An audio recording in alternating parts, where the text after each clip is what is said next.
Welcome to Spirits Podcast, a boozy dive into mythology, legends, and folklore.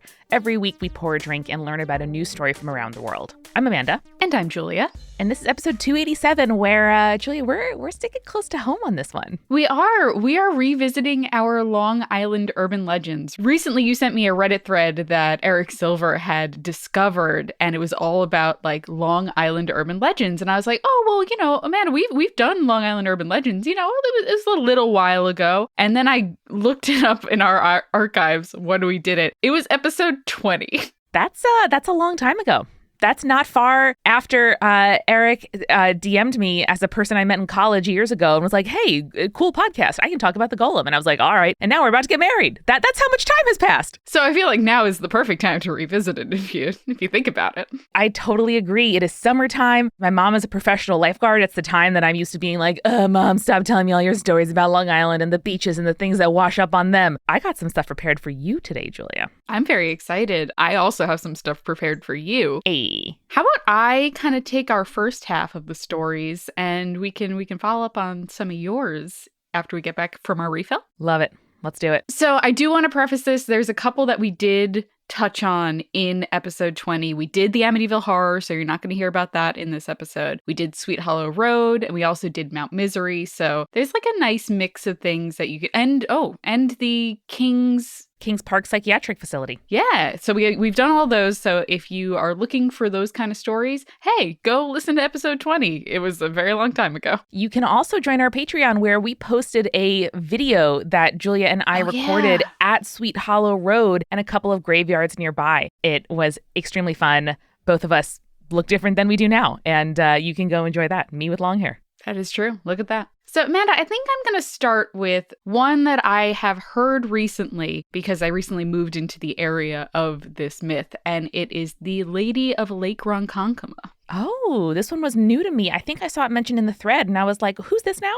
Who's this now? Who's this lady? What's she doing? Yeah. So if you are not familiar with Long Island, Ronkonkoma is a town on Long Island. A lot of the names on Long Island, again, if you're not from the area, are like indigenous tribe names that we just turned into towns when we colonized the area. So keep that in mind as you're listening to this. But Lake Ronkonkoma is, I would say mid-Suffolk County, which is the most eastern part of Long Island. Oh, Julia, can I give my little orientation that people learn in elementary school on Long Island? Tell them about the fish. Okay, Long Island is shaped like a fish. Okay, let's picture the fish with her head to the left and her tail to the right. Mm-hmm. The head of the fish is Brooklyn and Queens. The middle bit of the fish with the little flippies and the gills, that's Nassau County, which is mostly a bedroom community for New York City, very suburban. Levittown is there, which is like a cookie cutter, like the example of the sort of post-war suburbs in the US. And there are trains that go into New York City. And then the tail of the fish is Suffolk County, which is quite Republican and has a lot of police corruption, as well as some lovely places to live. And then the very tippity tip of the tail is the Hamptons and Montauk on the bottom flipper and the North Fork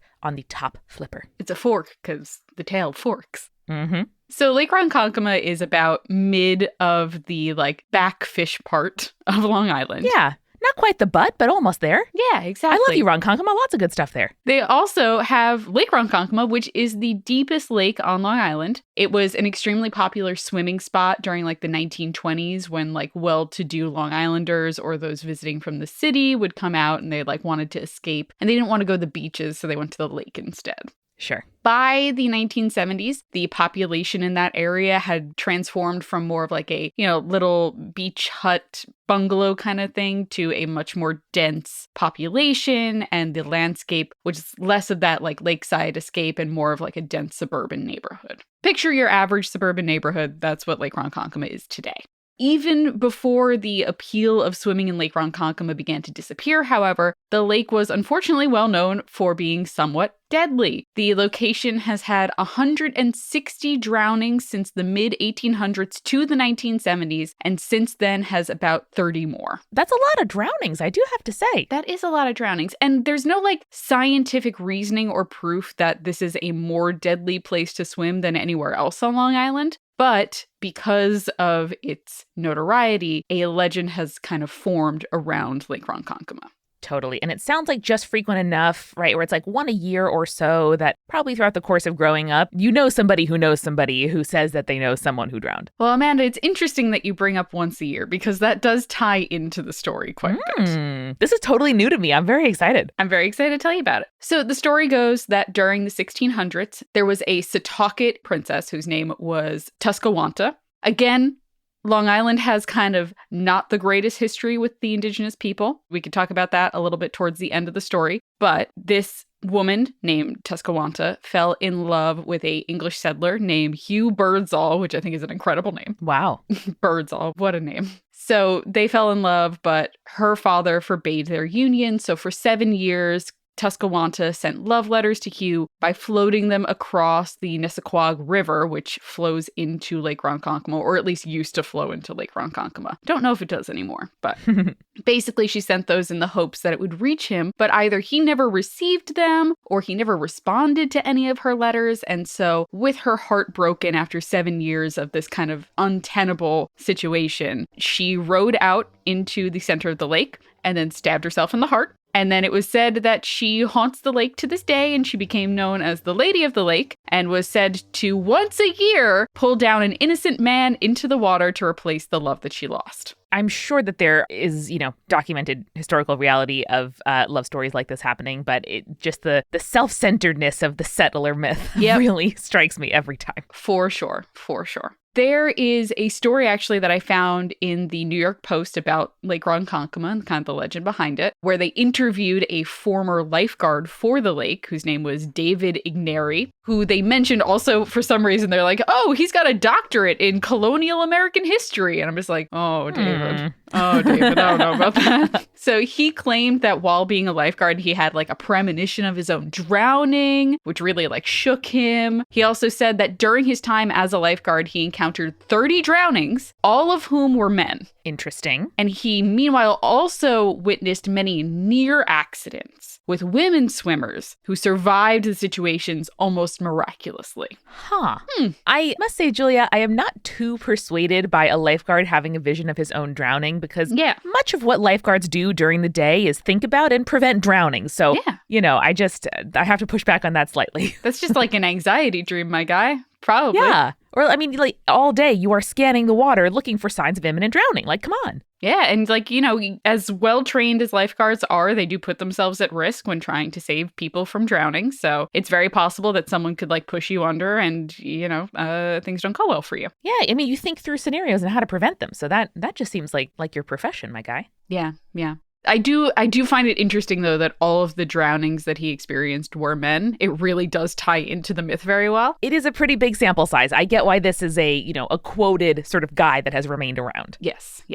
That's the big story of Lake Ronkonkoma. Again, seems like a deadly lake, seems like mostly men drown there, could potentially tie into something to that effect. Fair. There's also a lot of other rumors about Lake Ronkonkoma other than the story of the Lady of the Lake. They say that there are caves and underwater tunnels that suck people in to drown them. They're trying to prove scientific stuff why people drown. It's not true. There's also been some unsubstantiated rumors about packs of piranhas that roam the water, attacking bathers. To be fair, Julia, Suffolk County is definitely where somebody would have illegally bought a panther or a piranha or some kind of very poisonous snake and then been I don't know, and then flush it. Yeah, that's very much the alligators in the sewers vibe. I got you. Yes. Basically, though, ecologists in the area believe that the bites that people say they have experienced on their feet and their lower bodies are most likely caused by turtles, which make up a good population of the lake, and also have the tendency to bite people when they're provoked or threatened. Yeah, leave turtles alone. A couple of people have quote unquote found piranhas in the lake and then brought it being I found this in the lake. And they're well, first off, that's not a piranha. Or it is a piranha. And they're there's no way this was living in that lake. If you test the gills and Yeah. So it's very funny what people will go to, what lengths people will go to be oh, the lake, it's messed up. Amazing. That was a new one to me, but the one that I'm going to tell you next is actually one that I've heard before, and I chose it because it's a very pan Suffolk County legend. All right. In that it doesn't have like one true location. It has a bunch of different locations that it could be told in, which I think is very fun. Hit me. So this is the story of Mary's grave. Like I said, no one knows the true location of Mary's grave or who she was exactly. Mary, who like never has a firm last name in any of these stories, her myth has kind of changed multiple times depending on who is telling the story and where. Some say that she like killed both her children and her husband, and then because of that deed, she's unable to rest in her own grave. Others say that she either cheated on her partner or was cheated on while he was away at war. Which war, Amanda? Again, it all depends. I've seen stuff from World War II. I've seen Revolutionary War. It really is like a genre or an archetype of myth. And in those stories where there was cheating and also war, she either dies by suicide or kills her partner as revenge. All fun and exciting stuff there. I know, a real classic hysterical woman sort of like motherhood trope. We know what's happening. Classic. Another one of my personal favorites is she was said to have become possessed by an evil spirit and was the daughter of a wealthy landowner, and while possessed, killed her father and her brother. And when the rest of the like townsfolk notice like, oh, Mr. So-and-so is missing, they go to the house to check on him, and they find Mary covered in blood sleeping in bed next to her father's dead body. Oh. That's a fun one. That's a real Godfather moment. Yeah, it really is.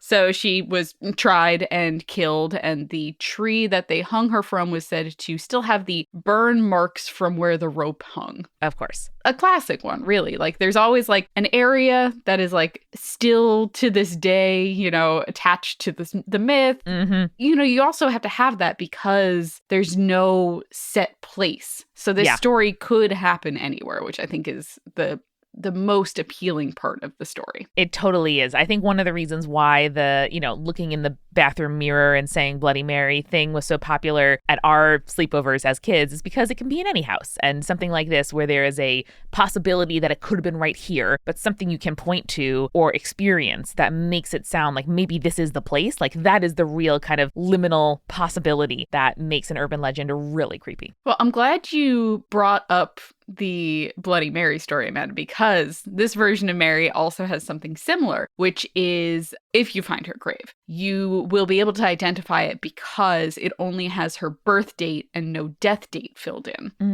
And if you manage to find that real grave and you go at night and you shine your flashlight onto it, her face will appear. Bloody Mary.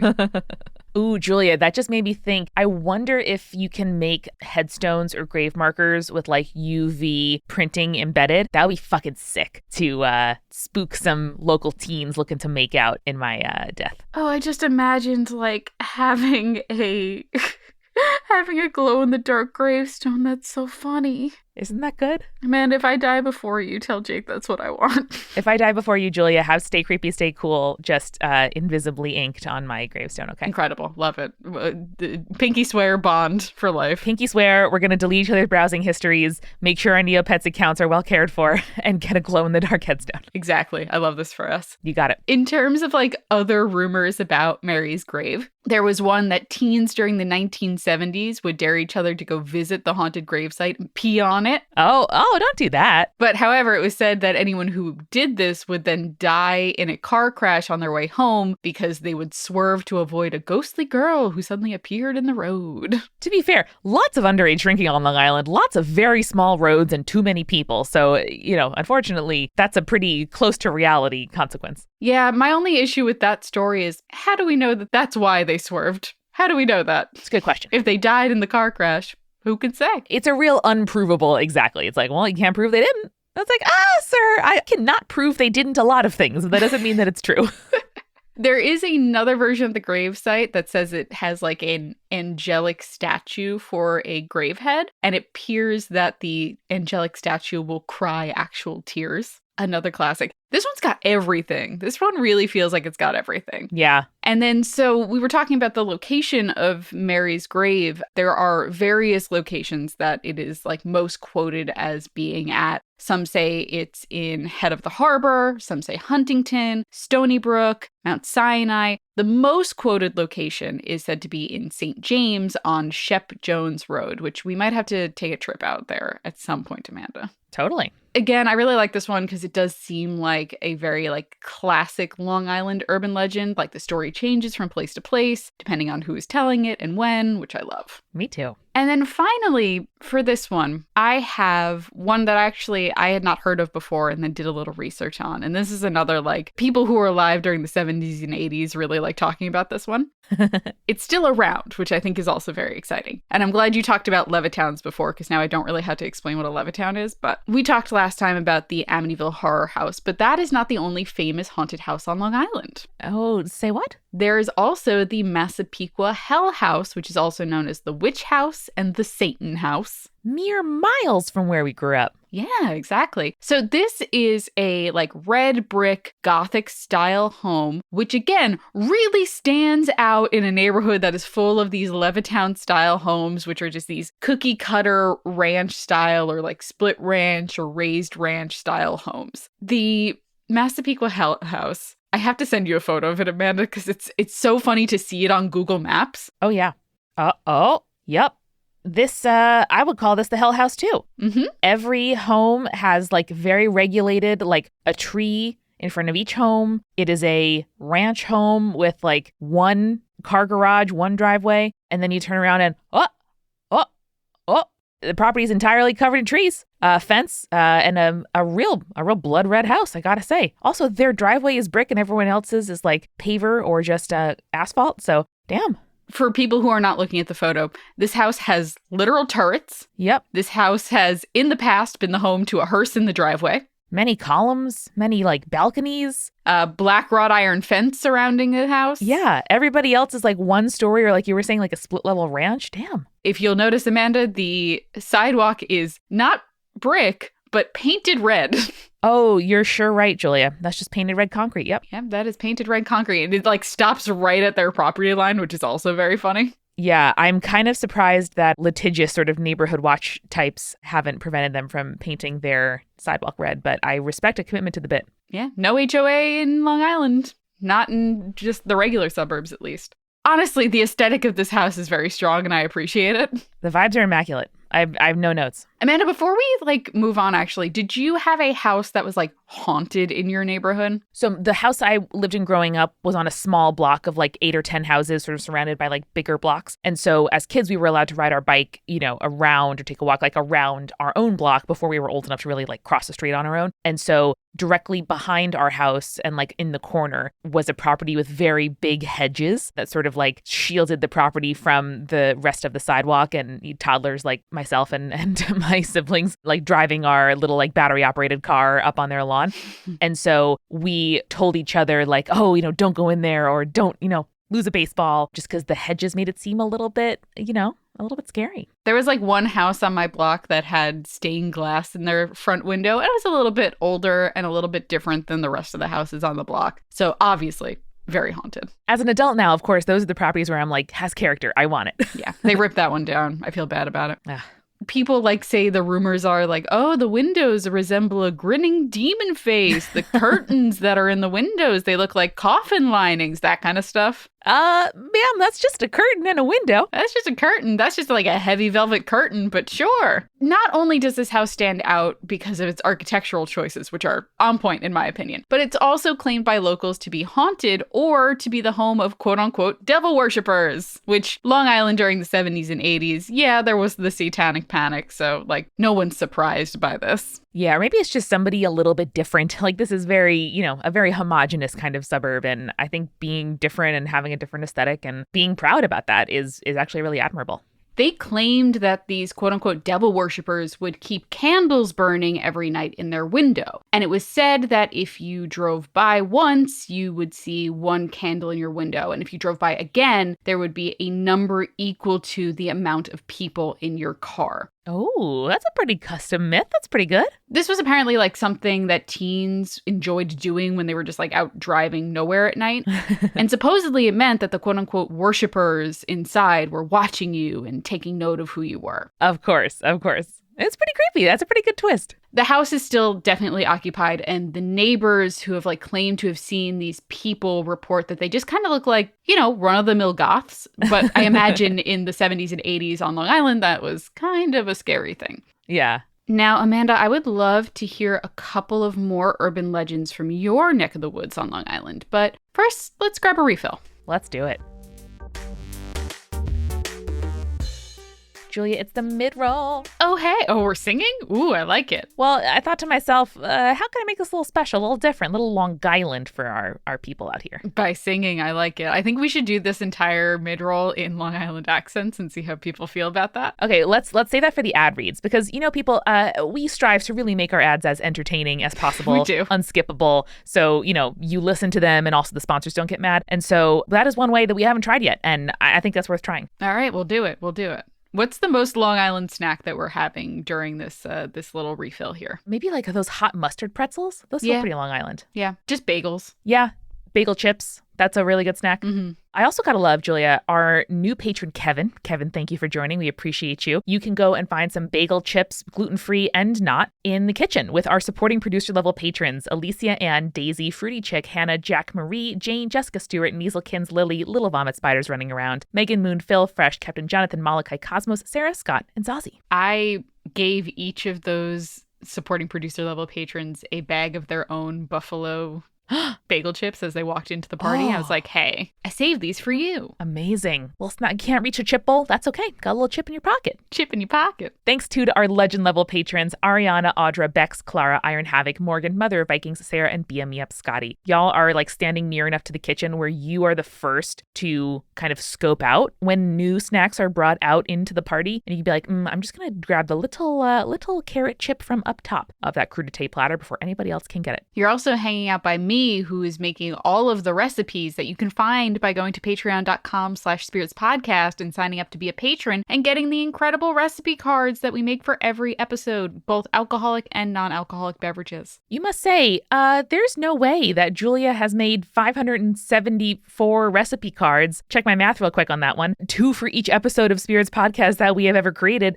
She has, people. She has. They're there. They're beautiful. You can print them. That's true. There's probably been a couple of repeats. I'm sorry about that. But hey, that's a lot of cocktails. That means it's a classic that is worth repeating. So love it. All of that and more at patreon.com/spiritspodcast. But Julia, what have you been reading, watching, or listening to recently that you think the conspirators would enjoy? I mean, I have been watching the new Obi-Wan Kenobi series, but that's besides the point. What I want to recommend to you guys is a new book that I've been reading, which is Winter's Orbit by Everina Maxwell. It is all the things. It is sci-fi, it is queer, and it is a political drama, and I feel like everyone would be into it. Oh my God, I love it. I can't wait. It's very, very good. You can check out our book recommendations as always at spiritspodcast.com/books, which takes you to the fabulous bookshop.org, which is like a co-op for indie bookstores. They let you purchase books online. Shipping times are a little bit longer than they are for, the Bezos that shall not be named, but you are raising money for independent bookstores all over the country with your purchase. I use bookshop.org every week to send my grandma new books because she is a faster reader than me and goes through about 8 books a week. That's incredible. That's where I get it from. And I love it every time. They're like, you send books to Joyce, Amanda? I'm like, I sure am. And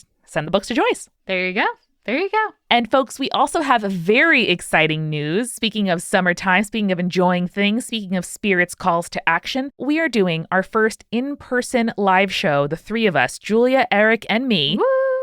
Since that pandemic began on July 15th in person in New York City, but also if you are outside of New York City and or don't quite feel comfortable doing it yet, you do you. You can attend via live stream. Yo! Whoa. And Amanda, if they're busy that night, which they should be busy watching our show, but that's besides the point, what can our listeners, our good conspirators do as well? You'll also be able to get a video on demand copy of the show, aka you can watch the video back afterward and chat maybe with the other conspirators in the Multitude Discord, which is free to join if you want to hang out and chat about the show. But this is going to be legit. They have multicam live shows, people. They are filming us from multiple angles and a real person is sitting there mixing it and making it a fantastic recording. This is no camera in the back of the stage or a recording of a Zoom session. This is a real thing and you are going to really seriously enjoy it. It's $15 in person, $10 for the live stream or the VOD. And you can get those tickets at spiritspodcast.com/live. And if you're listening in the future and we are in your past, also go to spiritspodcast.com/live where you can get VOD copies of all of our past live shows. Do it. Do it. It's going to be so much fun. Amanda, speaking of fun in the sun as well, it is Multitude Survey Summertime!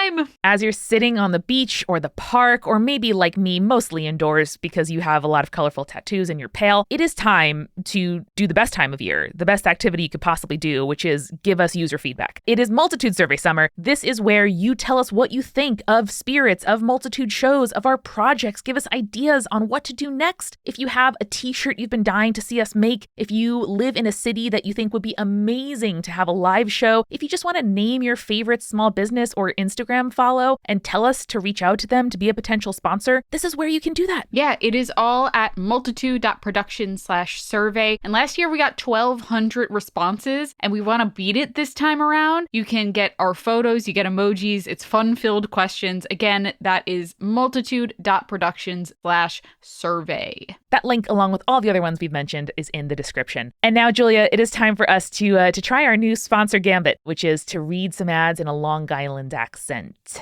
Let's do it. Let's do it. Now, Amanda, we were just talking about how you're extremely pale. Oh my God. And how you got to keep your beautiful tattoos nice and moisturized, right? It's true, or else I'm going to look like my mother. Exactly. I've been rocking a new body oil on my tattoo on my shoulder, and it's because I have gone to Osea. Osea, Amanda, they have the best stuff for your skin. There's nothing better than being soft, being just soft. Touching your own skin, it is soft.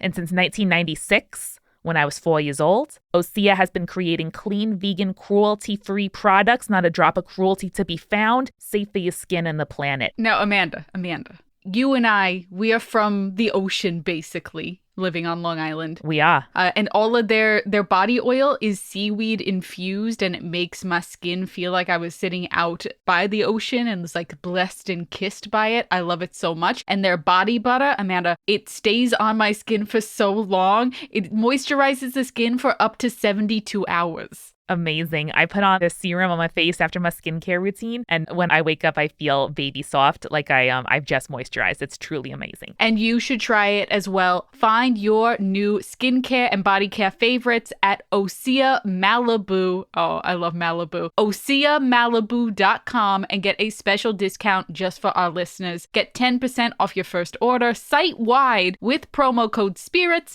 at OseaMalibu.com. You'll get free samples with every order, and orders over $50 get free shipping. You're going to want it all. Go to OSEAMalibu.com. Use code SPIRITS. Julia, when I went to my beloved grandfather, may he rest in peace, his house for dinners growing up, at the end of every dinner, in between dinner and dessert, he would clear off the dining table. He'd Windex every inch of that table, above and below. Bottom of the glass, you forget about that, but you should Windex it too. And I thought I would be a Windex user for my whole life. Instead, I now use, sorry, I'm really verging to JFK here. Do it.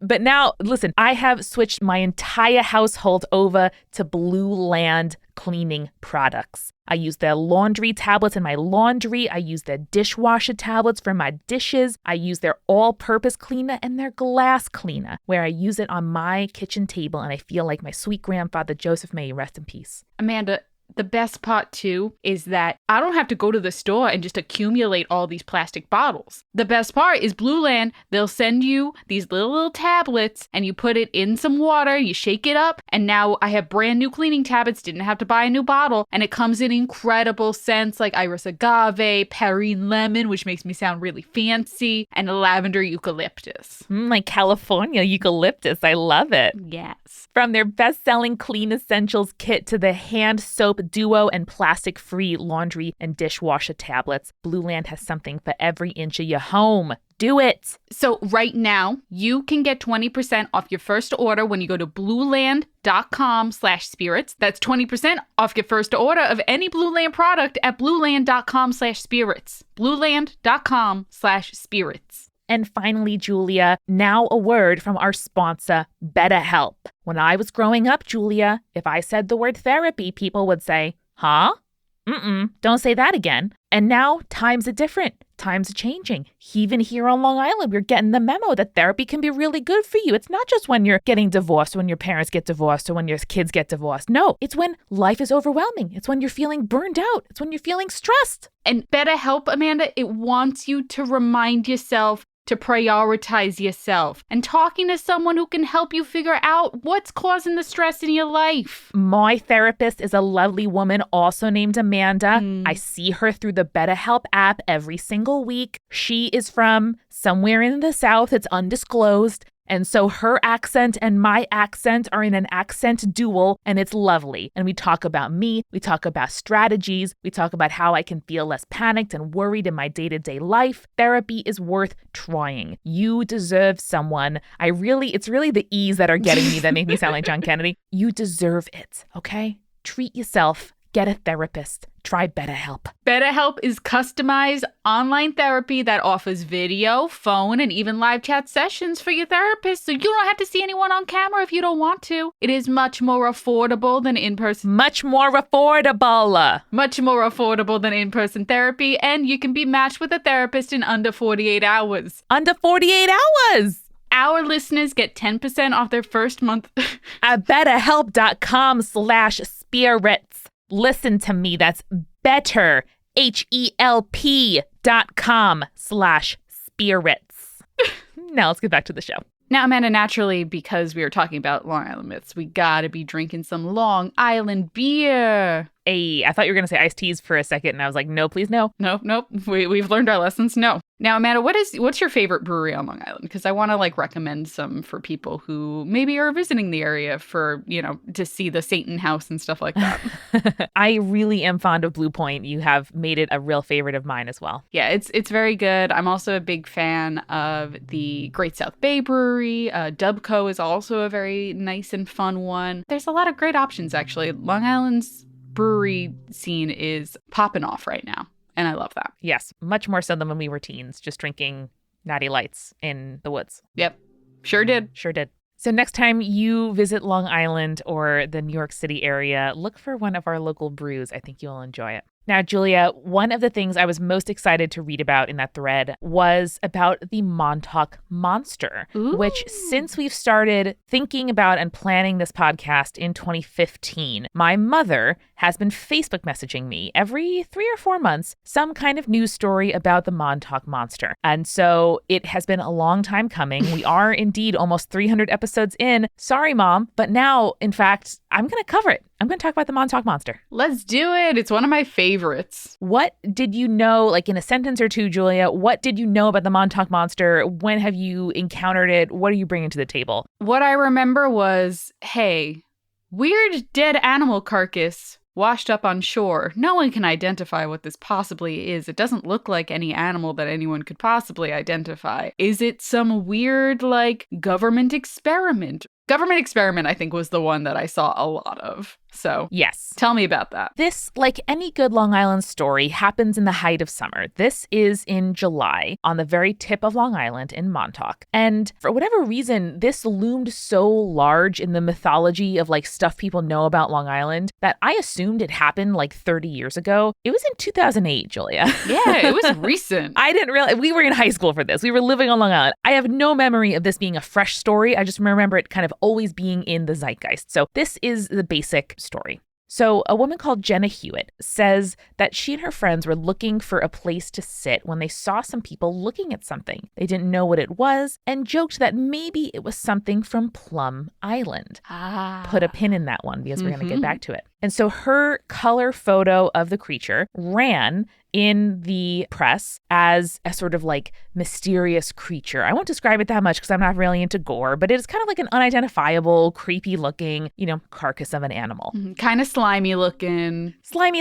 Like gray skin. Yeah, had definitely been, in the water for a while and washed up on the shores of Long Island as, carcasses do. All of us have come across jellyfish or crab or, bird carcass on the beach, unfortunately. But this was very unusual and totally hairless. So very hard to identify kind of what it was. One of the original stories about this was titled The Hound of Bonnickville, which is both a reference to Sir Arthur Conan Doyle and also a pun on the name Bonnickers, which East Hampton residents call themselves, which is very funny. And the article was kind of lighthearted and mocking and speculated that the creature might be a turtle or some kind of mutant experiment from Plum Island, indeed.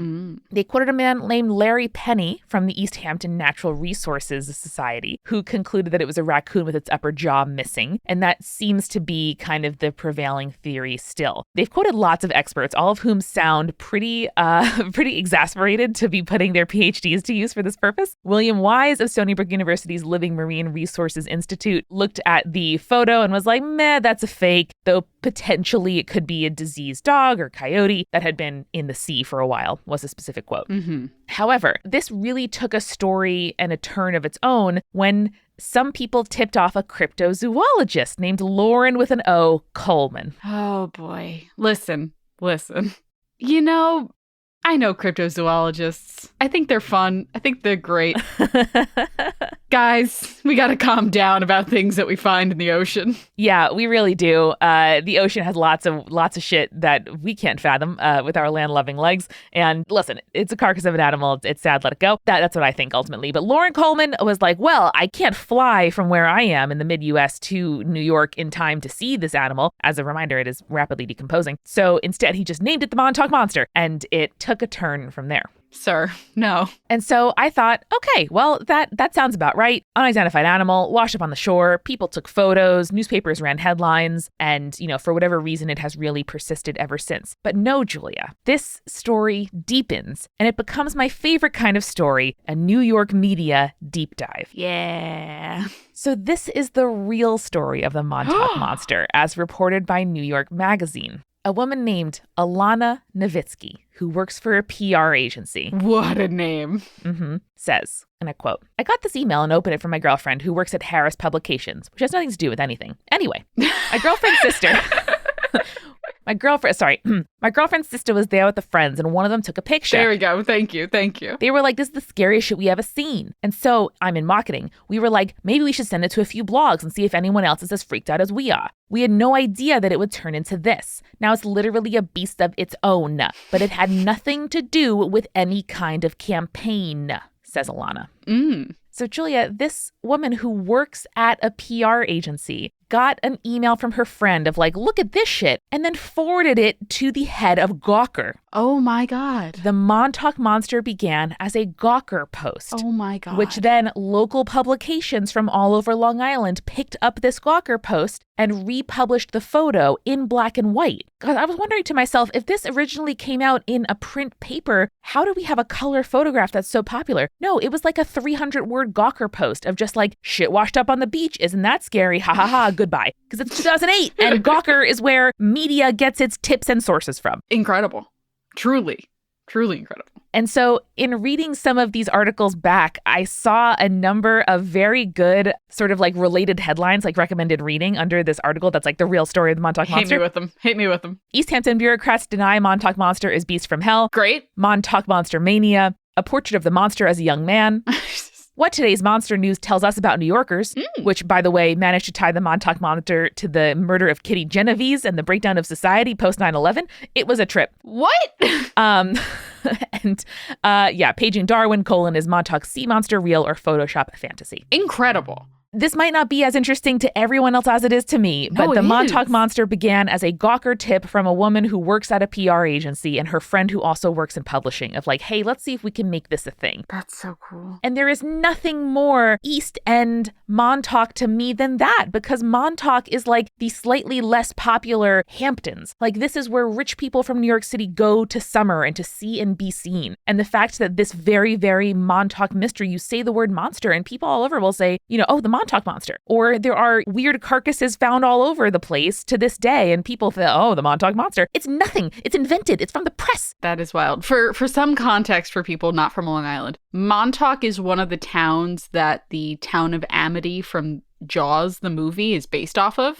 So just like think of that vibe. That's what Montauk is. But like a little bit more upscale now because gentrification. Exactly. And there are just two more quotes that I want to just surface to you, Julie, because I know you'll appreciate them. So the kind of like the way all these articles about the Montauk Monster end is like, and no one knows what happened to it because it is not really clear where the carcass went or who took it. Two quotes. So one source says that the woman who found it kept calling animal control. Quote, she wanted to name it after herself. I think they came and got it. The carcass, whatever it was. That Hilarious. That's so Why would you want to name it after yourself? An excellent question. The second was, they say an old guy came and carted it away. He said, I'm going to mount it on my wall. What? Again, it's a rapidly decomposing animal. I don't know. He was probably a hobbyist taxidermy guy, and that's the funniest shit I've ever heard. Yeah. But the real reason I think that this caught on, and that first thing that I mentioned to you, that first quote from Jenna Hewitt saying maybe this is something from Plum Island, that's really the heart and the context of the Montauk Monster and a much longer standing myth here on Long Island. Yeah. So Plum Island. The fact of this island, where it is, the fact that it exists, plus two coincidences, is what really makes it a hotbed for legends and conspiracy theories. Yes. One, it is an animal disease testing site. Sure is. Two, it is right across the bay from Lyme, Connecticut, which is where Lyme disease comes from, or was first identified and named. Yep. So the origin of Plum Island, it's a small, I've seen it described several times as a pork chop shaped island. That's true. Off the coast of Long Island, about 100 miles east of New York City. The Department of Agriculture authorized the creation of a laboratory to fight animal diseases back in the 1950s, and they chose a site that was sort of far enough offshore that they could try and reduce the spread of any pathogens, right? It's like meant to be studying diseases. They don't want it to be on the mainland. So that's like smart, but also like, if you have to think about that, maybe creating this lab is not the best idea. Yeah, it's a real like, haha, captured hero. Let me just reveal my fatal flaw type of vibe. So they chose the site of Plum Island, which had previously had a U.S. Army fort named Fort Terry, which from 1879 to 1948, it's one of the easternmost edges of the U.S. And so they used it originally to kind of like look for the British and then also as a defense during World War II, attempting to make sure there were no sort of U-boats and attacks coming from the east. Which, fun fact, did you know that a German U-boat did land on Long Island during World War II? I have heard that. They fucked up their mission so hard that like no one's ever actually like heard of it unless they studied World War II military history. It's very funny. And I keep seeing this place referred to as a like secret military base or a secret testing facility. It's not actually that secret. There was a great article quoting several people who work at Plum Island. Someone's like, we don't actually do any classified work at all. Our scientists publish reports on everything we do. And in fact, Plum Island is a really important scientific sort of backbone of the U.S. They house the only foot and mouth disease vaccine bank in North America, which maintains a variety of vaccines that combat the many, many strains of foot and mouth disease, which can be very fatal and very contagious among herds of animals. Mm-hmm. If an animal displays signs of potentially having foot and mouth disease, they are flown immediately to Suffolk County, where then they are airlifted in a helicopter to Plum Island. That's so funny. I'm sorry. I know. Just imagine a cow getting that treatment. Yep. And in fact, Plum Island has helped eradicate two diseases, rinderpest, which is a deadly cattle disease. Great. And smallpox, which, you know, amazing. Hell yeah. I'm laughing because I feel like people call it a secret military base or a secret science, whatever, because you can't do tours on it. And Long Islanders are nosy. So they just like, well, I couldn't go there when I wanted to go there. So it must be a secret. You're completely right. However, when the thought that somebody else could own it really got them all riled up. So it was announced in the 2010s that advances in the ways that we can guard against disease escaping mean that when they do research like this, a lab no longer has to be offshore. It can just be like a highly secure lab that is instead on land or underground. So government announced that by 2023, Plum Island would be shut down and replaced by the National Bio and Agro Defense Facility in Manhattan, Kansas, which again just sounds like it's set up for a comic book sort of apocalypse. That sounds like a new season of Stranger Things. Yeah, it really does. Well, Julie put a pin in that too. What? In 2022, a coalition of concerned citizens stopped the sale of the island. The government was attempting to auction off the island and the facilities that were left there after the lab shuts down. Man, we could have gotten such a deal. This was in sort of 2016 and 17. That was the perfect time to buy real estate then. Exactly. And the auction was being kind of set up. Like the government went as far as to put up an auction page, which I find a little bit fucked up just in theory. And people were like, oh no, Trump's going to turn it into a golf resort, which I'm sure he would have. He probably would have. But instead, a coalition of concerned citizens protecting Plum Island stopped the sale of the land. And they are now petitioning to make it like a conservation for the harbor seals and birds that nest there. I love harbor seals. I know. One of the like non-Long Island references to Plum Island that always makes me laugh is in the Silence of the Lambs movie. Clarice Starling like makes a deal with Hannibal Lecter being like, listen, if you give us some help, I'll get you transferred to a different facility. And the facility is on Plum Island. He's like, oh, the animal and disease place. She's like, I hear terns nest there. And he's like, girl. It's very funny. The fact that they do animal testing, people talk about like animal hybrids and like strange experiments. And the fact is they, test diseases and they test vaccines and, none of the animals look any different. They are, being used in testing. Not that we know about, Amanda. That we know about. And Julia, all of these, conspiracy thoughts and theories take a bit of a darker turn when it comes to Camp Hero, which is right nearby. And again, some fact, some fiction. So this was a military base. It's called Montauk Air Force Base, aka Camp Hero, which got that moniker in the 1940s. And again, versions of this have existed since the Revolutionary War. This is the creepy part, I think, that really made cover-up sort of theories flourish later, that they designed the base as a coastal fishing village. So official military structures were designed to look like cottages. They were given the appearance of wood siding. They had windows painted on. The gymnasium looks like a church, and sort of relics of these buildings are still seen, where it really looks like a creepy little town for anybody, surveilling it from the ocean. Yep. And much like the fact of Plum Island, it really was there. It's a 754 acres looking out for,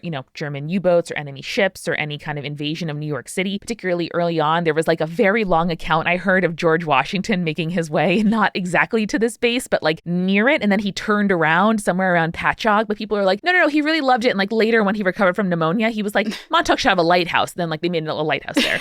So really just like grasping for the George Washington tie-ins. We love those. I thought was very funny. But the base was shut down. It was turned into a park. And since the 80s, when the base was shut down, but before it turned into a park where people could actually go there have been a lot of conspiracy theories about what happened there. And if you Google Camp Hero, all of the things that come up are the real-life military base that inspired Stranger Things. Yep. Because this is what Stranger Things was going to be. Stranger Things was originally titled Montauk. That was its working title.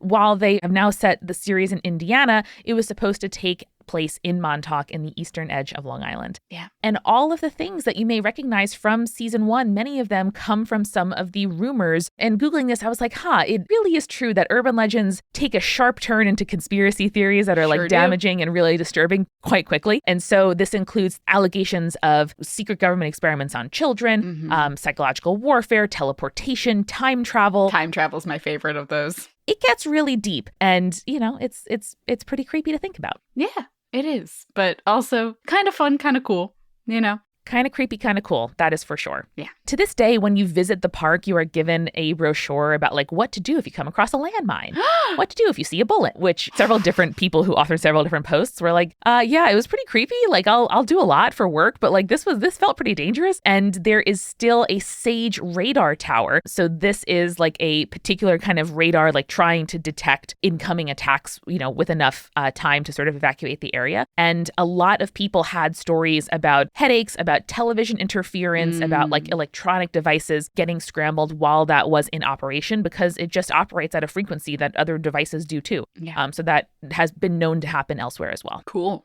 I love that. Yeah. Could be aliens. Could be alien technology, Amanda. One thing that conspiracy theorists really like to point out is that in the deed in 1984 that turned the land over into parkland, I know it's 1984. Because of course that's public, Yeah, it specified that all things at or above ground level are ceded to parklands. Anything below ground level remains government property.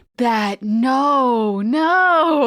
Yes. And so this is really the heart of the myth today, where there are a lot of manhole covers. There are known to be tunnels and bunkers. There are some kind of munitions storehouses that have been bricked in or concreted over. And so all of these are like varyingly accessible. Some people have sort of done like urban spelunking and, attempted to go down there. And there are a lot of stories of like, oh, well, my friend's friend, was able to make it into the manhole. That is kind of like the form that this myth takes today. Classic. I love that. That reminds me of, we were hiking down in Delaware while we were visiting my mother-in-law. And one of the hikes that we went on was a place that used to be a World War II, like, base. And, you're walking through the woods, you're having a great time. It's kind of along the beach. And all of a sudden you come across a wall of concrete with a giant rusted metal door on it. And I'm just like, I feel like I'm in a horror movie right now. I feel like this is Resident Evil or something like that. And that's the vibe that Camp Hero gives me. Yeah, it is very, very creepy to see the signs saying close to the public, potentially dangerous.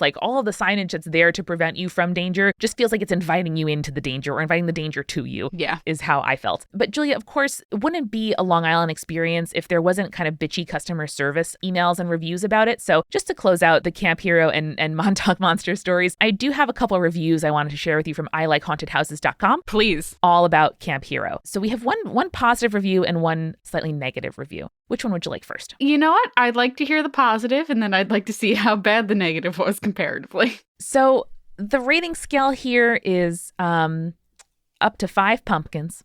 Oh. And the more positive of the two reviews is titled Soldier Ghost. Great. From August 2021. Wow. And it says, saw the ghost of a soldier several times while there. 4 out of 5 pumpkins. I'd like to know what would merit a 5 out of 5 pumpkins. That's pretty legit. That ghost had to come up and talk to you. That ghost had to come and possess you. Right? Yeah. And then on the other end of things, the slightly negative review from December of 2020 was maybe next time. And the body of the review says, wasn't able to get that far. 3 out of 5 pumpkins. Okay, Amanda, we're going to have to go here now. I got a review. I got to get that 5 pumpkins. Still holding out hope. Incredible. I love that so much. Now, Amanda, I know you have one more story, and I think it's going to tie very nicely into my last story. Ooh. So let's talk about South Haven Park and the UFO crash of 1992. Yes, I love this because one of the things I claimed was Brookhaven Labs, thinking, oh, wow, okay, it's a research lab. They have a heavy ion collider. My uncle used to work there, my great uncle. But then I couldn't find anything about it except the fact that they work on physics projects. And there was once a UFO that somebody claimed the heavy ion collider shut down. So tell me what you found. South Haven County Park is located in South Haven, New York. It is one of Suffolk County's first parks that was actually open to the public, which I think is really interesting. And I have not personally been to this park, but I do need to read you a 5-star review from All Trails about this park real quick, because I wanted to look up and see what the park looked like and stuff like that. Amanda, this is the most buck wild shit I've ever read on a website my entire life. Oh my gosh, I'm so glad we both found online reviews of haunted things in Long Island. From the minute I stepped foot into these unforgiving trails. This is a 5-star review, by the way. Oh my. From the minute that I stepped foot into these unforgiving trails, I immediately felt a sense of comfort as I had found a home away from home. Where to begin? With an exclamation point. With each stride deeper into the heavy growth of the forest, the gunshots from the shooting range became even clearer, resonating through the brisk fall air. Although the sound of gunshots may be off-putting to those who are faint of heart, I, for one, found it almost calming, bringing back forgotten memories of my childhood. Growing up in the shadow of the mob, I was no stranger to the sound of firearms, and in my younger years, I even had a knack for being able to tell the caliber fired by just the sound. That's how I got my nickname, Ears. Ears? My talent was legendary, and it seemed like I was on the fast track to stardom. But it was only fitting that my troubled past, the very thing that allowed me to discover my talents, would be the thing that also inhibited me from advancing any further. I knew it was all over when I got a call from Smiles that Sugar Plum Davis got nabbed by the feds and he was singing like a canary. I remember it like it was yesterday. Before I could even hang up, the door to my apartment was crashing down. It was Detective Edwards with what seemed like the whole 114th precinct. They clapped me in irons, but I wouldn't squeal. Years later, I found out that Smiles got busted that same day, and he spilled the beans regardless. 26 years on Rikers, charged with racketeering gumball machines. Looking back on it, do I think it was all worth it? God, I hope so. 5 stars. I'm speechless. Holy shit. What just happened to me?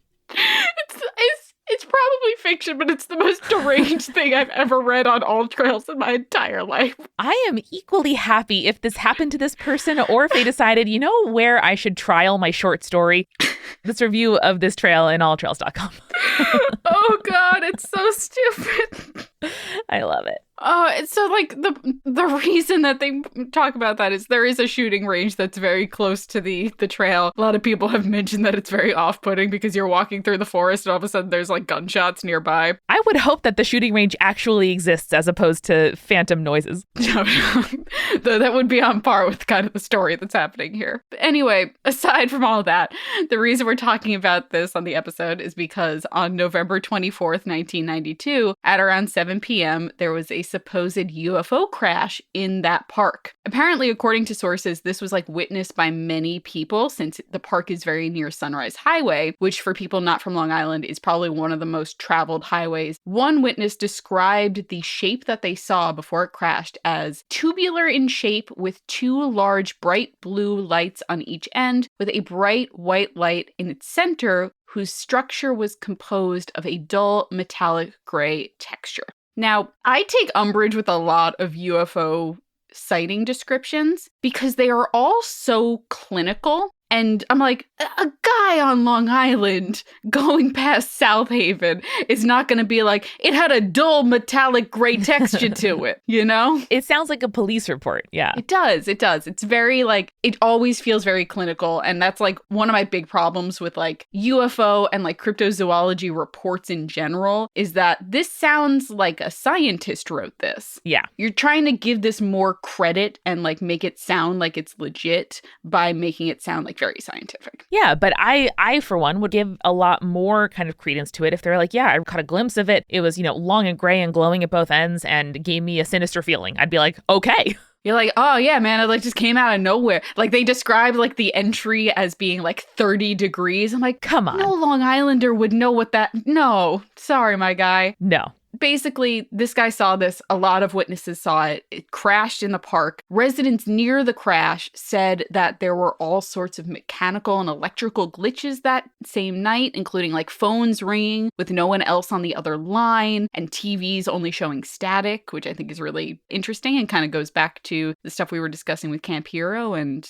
messing with the frequencies. The radar, yeah. So supposedly the park was closed for 3 days, and this is when supposedly Brookhaven National Labs were called in, and witnesses state that a large flatbed truck was brought into the park and then removed something large back to the lab. One individual online that I could find claimed that his brother used to work for the labs and said that a living alien was brought back to the lab after the crash. Big claim, guy. Yeah, there are also claims that the crash site has left some residual effects. So like trees that are bent as if they were almost torn out of the ground, a round area that from an aerial perspective shows no trees growing. And also they claim that there is, quote, no electromagnetic field at the crash site, which I don't know a lot about science. I don't know what that means. Doesn't everything have electromagnetic field, or does only certain things have electromagnetic fields? I don't know. I don't know. Write in. Let us know. But apparently, Brookhaven National Labs was called in to retrieve this crashed UFO, supposedly, or maybe a living alien. The guy who was claiming that his brother that worked for the labs, he was like, he told me this on his deathbed. He went to his grave with this. And I'm just like, I'm sure that's all true. Yeah, I found a couple threads of people talking about Brookhaven, and someone was like, oh yeah, my wife worked there. Like, they just do physics. And the guy was like, you don't know what she doesn't know, bro. And he was like, I guess.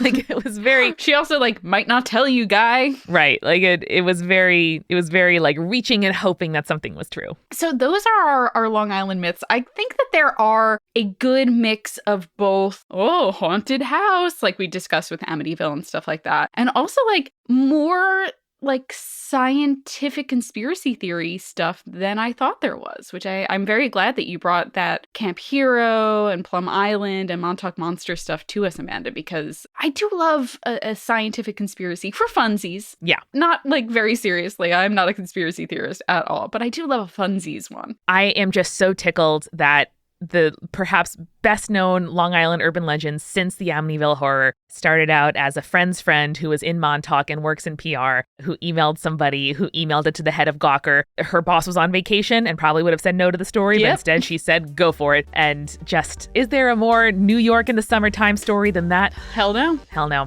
I love that. Well, listeners, next time you are on Long Island, be sure to visit one of the places that we mentioned here. And remember, as always, to stay creepy. Stay cool.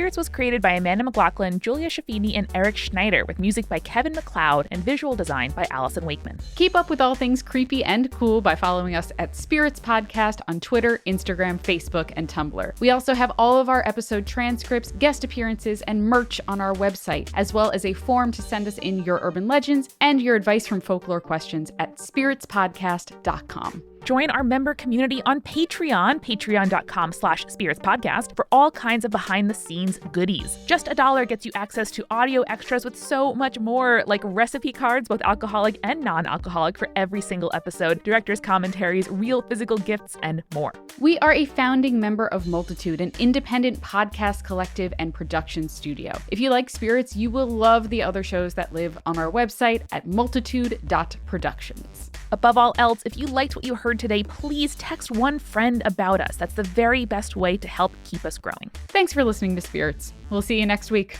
Bye.